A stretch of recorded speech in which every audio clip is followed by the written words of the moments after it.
Olá, pessoal. Nós iremos fazer uma breve apresentação de psicologia da educação, que tem como subtópico ou subtema o behaviorismo.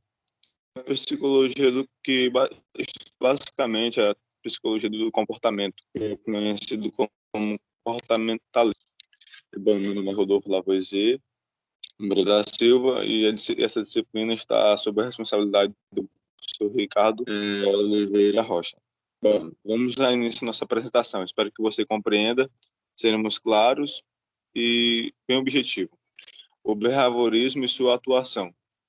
Lendo esse primeiro tópico que diz assim, o behaviorismo é uma teoria psicológica que objetiva estudar a psicologia através da observação do comportamento, com embasamento em metodologia objetiva e científica fundamentada na comprovação experimental, e não através de conceitos subjetivos e teóricos somente como sensação, percepção, emoção e sentimento. Bom, o behaviorismo ele é uma linha de pensamento que é bastante importante, que com o tempo se perpetuou na sociedade. Eu acredito muito na ideia de que esse tema está incluso na psicologia e que ele faz parte da grade curricular, principalmente dos cursos de licenciaturas, porque eles mostram ter grande importância para compreender, em especial, os alunos que estão envolvidos com seu professor. Por quê? Porque, como foi lido aqui, o behaviorismo é uma teoria psicológica que visa estudar o comportamento, e é através desse comportamento que se pode tirar conclusões, que se pode chegar em resultados. E bem sabemos que esses comportamentos eles são muito importantes e muito mais importantes que meras palavras. Os comportamentos eles traduzem o que há dentro de nós, o que somos e o que queremos dizer, diferente das palavras que muitas vezes elas são expressas e ditas de maneiras equivocadas. Portanto, o behaviorismo ele é a sua atuação, ela é bem presente no nosso dia a dia.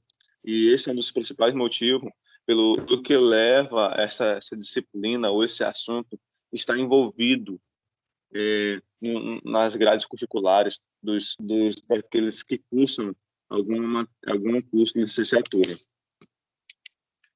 E diferente do que a gente conhece, o behaviorismo, ele não está baseado em teorias, mas no comportamento, nas ações, nas atitudes, nas escolhas, como foi dito, e não está baseado através de conceitos subjetivos, teóricos da mente, como sensação, percepção, emoção e sentimentos. Então, é algo que não é interno, mas é externo. Vamos agora para o segundo ponto aqui, a história do behaviorismo. Os estudos, os estudos do behaviorismo iniciaram-se no século XIX, a partir de um trabalho do psicólogo John Watts, intitulado de Psicologia como um comportamentista a ver. Esse estudo teve como referência as teorias do filósofo russo Vladimir e Pavlov. Entre 1920 até meados de 1950, os behaviorismos se tornou a escola dominante da psicologia, um propósito de estabelecer a psicologia como uma ciência objetiva e mensurável. Os estudiosos e pesquisadores do behaviorismo estavam envolvidos em criar teorias que pudessem ser descritas e medidas de forma clara e prática. Bom, essa é uma breve história do behaviorismo e seus principais contribuidores para tal linha de pensamento. O que a gente observa é que chegou um ponto na história da psicologia em que os conceitos teóricos, os conceitos ali que era apenas na teoria, eles eram insuficientes para a comprovação de algumas conclusões. E o behaviorismo, ele surgiu exatamente para isso, para quebrar essa barreira e para fazer com que para fazer que outros meios, outros canais surgissem, e que foi a teoria do comportamento, onde eles precisaram dessa nova linha de pensamento para comprovar de forma clara e prática algumas conclusões. E parte daí a necessidade do behaviorismo, de uma linha de pensamento que pudesse servir como prova, é, como prova de conclusões, de resultados de determinados indivíduos ou de animais. Vamos para o próximo tópico agora também. E nós temos agora o terceiro tópico aqui, que nós titulamos O Poder da Influência, que diz assim, ó, os behavioristas acreditam que os comportamentos podem ser aprendidos por meio de condicionamento. Isto é, as condições do ambiente têm influência direta no comportamento do indivíduo ou animal. Essa afirmação aqui, ela é baseada em experiências que foram feitas ao longo do tempo por Hudson, onde nós titulamos aqui como tema principal o poder da influência. Alguns filósofos, eles, como Jean-Jacques Rousseau, ele disse que o homem nasce bom, mas a sociedade o corrompe.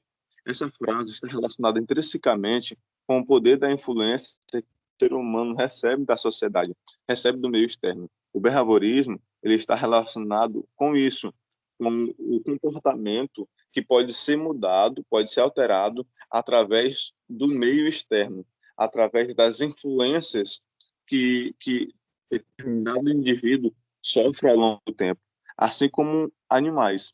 Então, o poder da influência, ele é bem atuante na vida de cada indivíduo. E o indivíduo não só recebe influência, como ele tem o poder de influenciar. O behaviorismo está relacionado a isso, ao comportamento que pode sofrer determinadas mudanças ao longo do tempo, através das influências que ele recebe e que ele pode fornecer também. Agora, a relevância do behaviorismo. Em rápidas palavras, a importância do behaviorismo é o poder de compreender outro indivíduo através da observação das ações como um reflexo de sua personalidade e de suas emoções. O behaviorismo, o behaviorismo é importante porque ele ajuda a compreender o outro, ele ajuda a compreender o outro indivíduo, ele ajuda a compreender aquele ser estudado. Porque muitas vezes, como já foi dito aqui, as palavras elas fogem do nosso domínio e elas não são conseguidas ser expressas de forma clara e objetiva. Mas o comportamento, ele não produz esse equívoco, ele não produz essa contradição. O comportamento diz realmente o que o indivíduo está sentindo, o que ele quer dizer, o que ele passa naquele momento. Por isso, é importante esse tema, essa temática, no meio ali, principalmente da educação, de professores que lidam com pessoas de vários tipos, terem domínio sobre esse conhecimento, para que eles possam entender de forma mesmo clara o que cada aluno, o que cada indivíduo está passando, e conhecer as suas necessidades, as suas dores, passar a viver o que ele está sentindo também. Então, o behaviorismo é importante porque ele ajuda a compreender o outro. Isso está relacionado à empatia, de se colocar no lugar do próximo.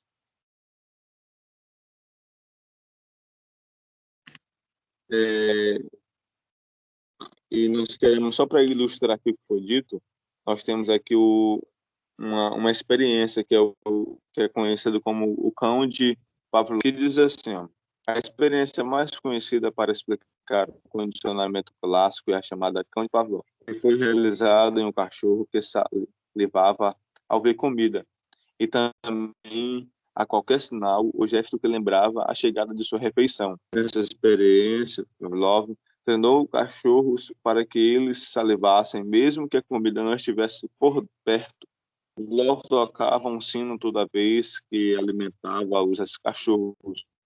Com o passar do tempo, os cachorros começaram a associar o barulho do sino à comida e ficavam famintos, salivantes a cada som emitido pelo sino, mesmo que seus potes de comida estivessem vazios.